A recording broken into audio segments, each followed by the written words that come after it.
19h, 21h, Pierre de Villeneuve. Bonsoir à mes camarades de la première heure, Jean-Claude Dacier et Sébastien Ligné. Bonsoir. Notre invité politique est le député RN de Moselle. Bonsoir Laurent Jacobelli. Bonsoir Pierre de Villeneuve. Merci d'être avec nous en direct. Comment comprendre cette décision du tribunal administratif de Melun qui annule donc purement et simplement l'OQTF, l'obligation de quitter le territoire de l'influenceur Doualem? Écoutez, c'est un vrai revers pour Bruno Retailleau qui a son affaire Leonarda maintenant. Ça y est, il est à égalité avec François Hollande. Je crois qu'à force de vouloir faire du marketing politique, eh bien le boomerang revient. Il faut une solution globale pour lutter. Attendez, vous êtes en train de dire que Bruno Retailleau est partiellement responsable de cette décision du tribunal administratif ? Ah, il ne pouvait pas ignorer la loi, en tout cas je l'espère, car il faut maintenant changer la loi. Et c'est bien le problème de Bruno Retailleau, c'est qu'il est un peu seul au milieu d'une équipe qui ne veut pas lutter contre l'immigration. Pour que enfin on expulse les délinquants et les criminels étrangers, il faut une loi qui dit que cela doit être systématique. Or aujourd'hui dans le droit français, vous avez 1000 exceptions qui fait que le pire des criminels étrangers restera toujours sur notre sol parce que le droit des étrangers en France est plus fort que le droit à la sécurité des Français. Mais c'est quand même le tribunal administratif dans son indépendance qui est à l'origine de cette décision, Laurent Jacobelli. C'est pour ça, un tribunal ne fait qu'appliquer la loi, c'est pour ça qu'il faut changer la loi. Et c'est pour ça que le pauvre Bruno Retailleau peut essayer tout ce qu'il veut dans l'état actuel du droit français, dans l'état actuel de la majorité et dans l'état actuel aussi de l'état d'esprit de certains juges, il n'y arrivera pas. Et je pense qu'il le savait au moment où il a voulu expulser Doualem. Mais ça ne concerne pas que M. Bruno Retailleau, d'ailleurs. Ça concerne aussi le ministre des Affaires étrangères qui doit maintenant entamer de manière urgente un bras de fer avec l'Algérie en disant c'est simple, si vous ne reprenez plus vos ressortissants, c'est la fin des visas, c'est la fin des transferts financiers, c'est la fin de l'aide économique. Sébastien Ligné. Vous avez raison de dire qu'il y a 1001 exceptions dans la loi française et européenne d'ailleurs pour empêcher les expulsions de ce type. Mais est-ce qu'il n'y a pas aussi un problème avec le profil de certains juges? Est-ce que nous ne sommes pas face à une justice et à des juges qui aussi appliquent un petit peu à leur sauce, idéologique bien sûr, notre droit?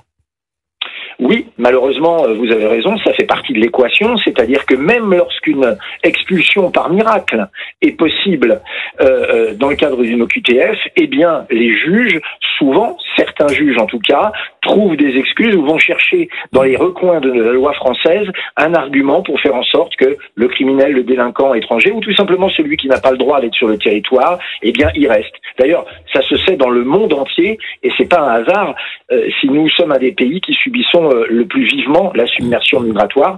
En France, on y rentre comme on en veut et on n'en sort jamais. Mais comment vous faites pour lutter contre cela? Une loi, ça se change. L'idéologie d'un juge, c'est plus difficile à contraindre. Oui, sauf que le juge, il doit respecter la loi. Et si la loi n'autorise pas le maintien sur le sol national d'un criminel ou d'un délinquant étranger, le juge sera bien obligé de l'appliquer. Et ça passe aussi par le changement de la hiérarchie des normes. C'est-à-dire que la loi française doit passer avant les directives européennes et avant les dictats de la Cour européenne des droits de l'homme. C'est pour ça d'ailleurs qu'on demande un référendum sur l'immigration pour intégrer ce genre de mesures et le mettre dans le marbre de la Constitution. La Constitution qui est notre boussole. Moi, j'ai devant moi le jugement noir sur blanc, puisque Europe 1 a pu se le procurer grâce au service politique d'Europe 1. Alors, ce qui choque, c'est République française, tribunal administratif de Melun, au nom du peuple français, le magistrat désigné par la présidente du tribunal. Et là, il n'y a rien de motivé. C'est juste qu'il décide par une requête du etc. en mémoire d'eux. Et là, vous avez d'annuler l'arrêté en date du 30 janvier, etc., qui lui interdit donc l'OQTF, d'enjoindre à la même autorité, donc le département de l'Hérault, le préfet de l'Hérault, de lui délivrer une carte de résident ou à défaut, de lui délivrer une autorisation provisoire de séjour l'autorisant à travailler et réexaminer sa situation. Et ensuite, comme l'a très bien résumé Jacques Serret dans le journal de 19h, il y a de l'argent qui lui revient. Donc en fait, il est totalement réintégré, Doualem. Ah mais complètement, mais c'est le cas pour beaucoup d'étrangers qui ont commis des crimes et délits. Je rappelle que une place de prison sur 4 en France est occupée par un étranger, pas un Français d'origine étrangère, hein, un étranger, et que ces étrangers, la plupart du temps, restent en France. Donc il y a un triple problème, je le répète, un problème de relations internationales, un problème de notre loi qui n'est pas assez contraignante, et c'est le troisième problème, cette loi, elle permet à des juges politisés, à des juges dont l'idéologie les amène à préférer le droit des étrangers au droit des victimes, et là, c'est juste de prononcer des jugements iniques. Il faut donc changer la loi pour empêcher des juges qui sont parfois idéologues, de faire en sorte que des étrangers qui n'ont plus rien à faire sur le sol national, ils soient toujours et mettent en danger la sécurité des Français. Bonsoir, Monsieur Jacobelli. Bonsoir, Monsieur Dacier. Pour vous, semble-t-il, il n'y a pas de doute qu'il fallait expulser Monsieur Doualem. Alors peut-être que Monsieur Retailleau s'y est mal pris, mais on me dit par ailleurs qu'il est en France depuis 20 ans, qu'il y a fondé une famille et qu'il a même des enfants. Est-ce que vous maintenez votre volonté de l'expulser d'une manière ou d'une autre? Écoutez, un homme qui appelle à la violence, moi je me dis qu'effectivement il a des enfants, mais il y a probablement des êtres humains et d'autres enfants qui sont en danger. Vous savez, une décision, elle est jamais facile à prendre. Mais si il suffit pour un criminel ou un délinquant étranger de fonder une famille, de faire un enfant pour avoir un totem d'immunité, c'est trop simple. Je pense que la loi, elle est là aussi pour faire peur. Et que donc si ces personnes étrangères qui veulent commettre des infractions à la loi, des délits ou des crimes, savent qu'ils seront expulsés systématiquement, peut-être que la force de la coercition permettra de les faire réfléchir à 2 fois. Moi, vous savez, j'entends, comme vous, j'imagine, Monsieur Dacier, à longueur de journée, parler d'attaques d'étrangers, de vols faits par des étrangers. Je lis comme vous qu'un délit sur 2 à Paris est fait par un étranger. Et ces étrangers restent en France. Au bout d'un moment, ce sont les Français, nos concitoyens, qui vivent dans une société coupe-gorge. C'est pas tenable. Les choix sont difficiles.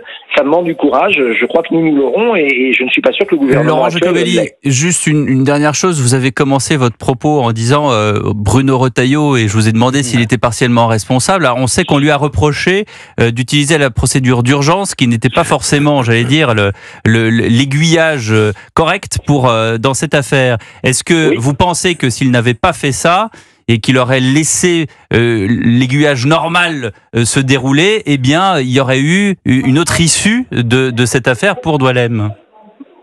Je pense que si M. Retailleau ne s'était pas comporté en communicant, mais en ministre de l'Intérieur, il aurait été probablement un peu plus précautionneux. Or, il s'est précipité sur ce dossier pour montrer les muscles et dire aux Français, vous voyez qui je suis, mais au final, c'est une plantade. Donc, je pense que peut-être est-il sincère, peut-être a-t-il des bonnes intentions. Nous, ce qu'on lui demande, c'est pas de parler, c'est d'être efficace.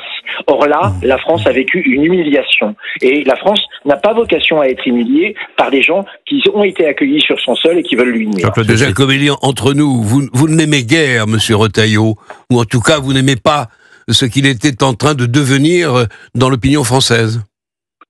Moi, je ne doute pas de la sincérité de M. Retailleau, je ne sais pas d'ailleurs, mais je lui donne le bénéfice du doute. Mais je dis simplement qu'il ne peut pas ignorer que tout ce qu'il nous promet, il ne pourra pas le faire. Mais ce que veut dire Jean-Claude, c'est que c'est un concurrent. C'est un concurrent pour vous. Mais ce n'est pas un concurrent parce que il va montrer que nous avions raison, il va utiliser tous nos thèmes et donc les populariser, mais au final, il ne le fera pas. Je vais vous dire, on ne peut pas faire du RN sans le RN. Voilà. Si M. Bruno Retailleau est sincère, dire que c'est comme le Canada Dry.